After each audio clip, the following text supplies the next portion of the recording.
प्रश्न है हमारे पास, यदि 3 अंकों की संख्या 4x3 को दूसरी 3 अंकों की संख्या 984 ठीक है 984 में जोड़ने से एक 4 अंकों की संख्या 13y7 प्राप्त होती है जो कि 11 से विभाज्य है, तब x प्लस y का मान क्या होगा। ये रहे आपके सारे ऑप्शंस।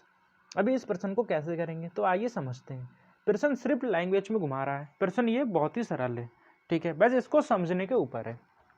तो देखो प्रश्न हमसे क्या कहता है कि 984 में हमें प्लस करना है 4x3, ठीक है।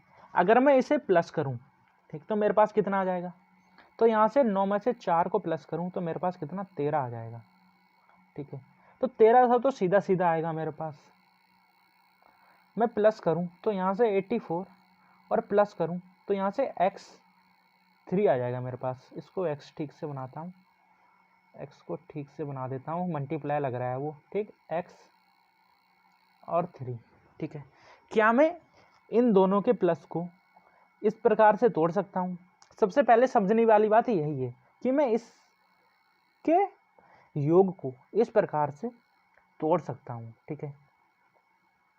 एक बार ये कैसे तोड़ा मैंने एग्जाम्पल के थ्रू समझाता हूँ, ठीक। x का मान मैं अपनी तरफ से कुछ भी रखता हूँ, ठीक है। तो अगर मैं यहाँ से 984 और x का मान अपनी तरफ से कुछ भी रख दूँ, कितना रखूँ, 2 रख देता हूँ, ठीक है। x का मान यहाँ से 3, तो इनका प्लस हो जाएगा मेरे पास 4 3 में 7, 8 2 10 का 0 ऐसे लगा 1 9 10 4 14, ठीक। और मैं इसके योग को इस प्रकार लिख सकता हूँ, देखो 9 और 4 कितना हो जाएगा 13, तो 1300 तो यहाँ से आ जाएगा। ये कितना बचा 84 और प्लस में कितना 23।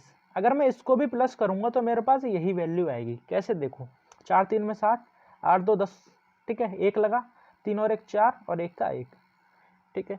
तो मैंने इसके योग को ऐसे तोड़ा तो हमारे पास कोई भी फर्क नहीं पड़ा, ठीक है, वैल्यू हमारे पास सेम ही रहेगी। अब इसको जरा हटा देता हूँ, ये तो था समझने के लिए एग्जाम्पल, ठीक।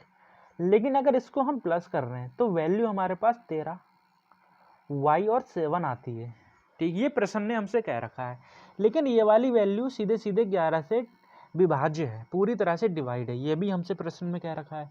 लेकिन विभाज्यता का नियम क्या कहता है, 11 का डिजिबिलिटी का रूल क्या कहता है कि एक स्थान को छोड़कर संख्या को अगर हम प्लस करें तो इसको मैं सॉल्व करूं तो यहाँ से हो जाएगा 1 प्लस में y माइनस 3 प्लस में 7, ठीक है। यहाँ से हो जाएगा 10,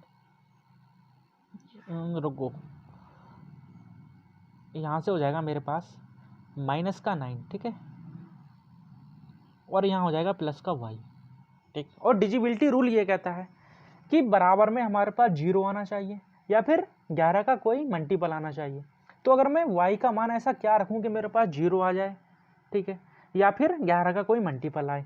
और यहाँ से हमें पता है कि y जो है सिंगल डिजिट संख्या है, ठीक है, सिंगल डिजिट संख्या है।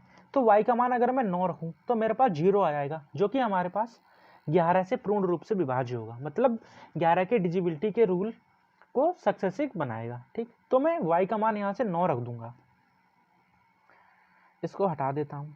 हमें पता चल गया कि y का मान हमारे पास कितना है 9 है, यहाँ से 13 9 7। अब इसको हम डिवाइड करके देख सकते हैं, ये 11 से डिवाइड होगा पूरी बार में, ठीक।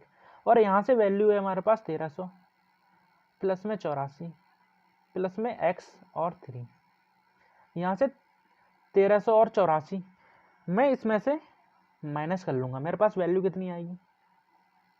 अगर मैं इसमें से 1384 को माइनस करूँ तो वैल्यू आ जाएगी मेरे पास, यहाँ से आएगा 3, ठीक है, 4 5 6 7, यहाँ से 9 में से 8 गया कितना 1 आ जाएगा 13। इसका मतलब क्या हुआ कि x3 का मान सीधा सीधा हमारे पास 13 है, ठीक। x का मान क्या है हमारे पास 1 है। यहाँ से मैंने निकाला x का मान कितना 1, क्योंकि x का मान 1 रखने पे ही ये दोनों पद बराबर होंगे, ठीक। y का मान मैंने डिजिबिलिटी रूल लगा के निकाला कितना 9, x का मान कितना निकाला मैंने 1। यहाँ से हमें इनका प्लस बताना है, मेरे पास हो जाएगा 10, ऑप्शन नंबर 1 राइट और करेक्ट आंसर, ठीक है। समझ में आया ना, समझाने में लगा है इतना टाइम, जबकि ये जो प्रश्न है बहुत ही सिंपल है, ठीक है, 30 सेकेंड में हम आराम से इसको कर सकते हैं। ठीक, धन्यवाद।